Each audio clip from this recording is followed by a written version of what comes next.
You have probably seen this already. It's just regular musical notation. We all know how it works, but in this presentation we'll tell you how these squiggles and lines come to represent this. Well, we have to go way back. Musical notation can trace itself back to the 9th century, when music began to be written down. They were first called neumes. The first neumes were written out like this. You would have to write lyrics and write a mark on each syllable, representing how the melody moves there. It's a fairly vague approach, and they don't even tell you about the relative pitches of the syllables, just how each was ornamented. In order to find out how this was good enough in this century, there are a couple of things you need to know about music at that era. Primarily, it was because music was passed down through oral traditions. Most people couldn't read and only read by ear. The point of neumes wasn't to communicate new ideas, but to only remember details you already knew. These songs were only sacred chants, and the syllables were only the important part. Over time, they realized it would benefit if they transcribed the pitch of the notes, leading to heightened neumes. Here you do the same thing, but position the symbols to show the starting note. This is still very basic, but we are beginning to see the real echoes of modern notation. The next step was to add a line. This gave you an absolute reference of comparing notes against others.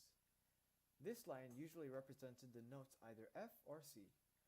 Absolute pitch wasn't important, so letter names moved around depending on the key. More accurately, the line represented either the middle or end of the scale. These clefs include the do and fa clef. This clef would mean that C is on the top line, so the notes would be on C, A, F, D. This clef is an F clef and indicates where F is on the staff. Here C would be on the bottom space, so the notes on the lines would be A, F, D, B. Then came Guido of Arezzo, who popularized the first real staff. They used 4 lines and had no standardized pitches. However, it does show the pitch of a note, but doesn't indicate rhythm. Later, composers Leon and Bertin developed these things called rhythmic modes. A note's length was determined by where the note fell in one of these patterns. At roughly the same time, square note heads began to appear, marking the clear locations for the various neumes.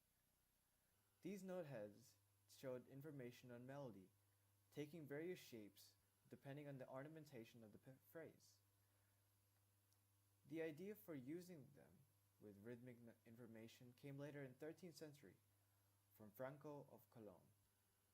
These were further developed during the Ars Nova period, which featured the additional note values, letting us to write complex rhythms and push against specificness and clarity in notation, making the rules for reading notation simpler and easier to follow. These are only examples of neumes found in early musical notation. The virga and punctum are sung identically. Scholars disagree on whether the bipunctum indicates a note twice as long, or whether the same note should be re-articulated. Prepunctus, a note added to the beginning of a note. Subpunctus, one or more notes added to the end of a neume. Flat, same meaning as a modern flat, only occurs on B, and is placed before the entire neume or group of neumes. Custos. At the end of the staff, the custos indicate what the first note of the staff will be. Mora, like a dot in modern notation, lengthens the preceding note, typically doubling it. Vertical epistema, a small accent. Horizontal epistema, a lengthening or stress on a note. Quillissima, to be lengthened slightly. And way more.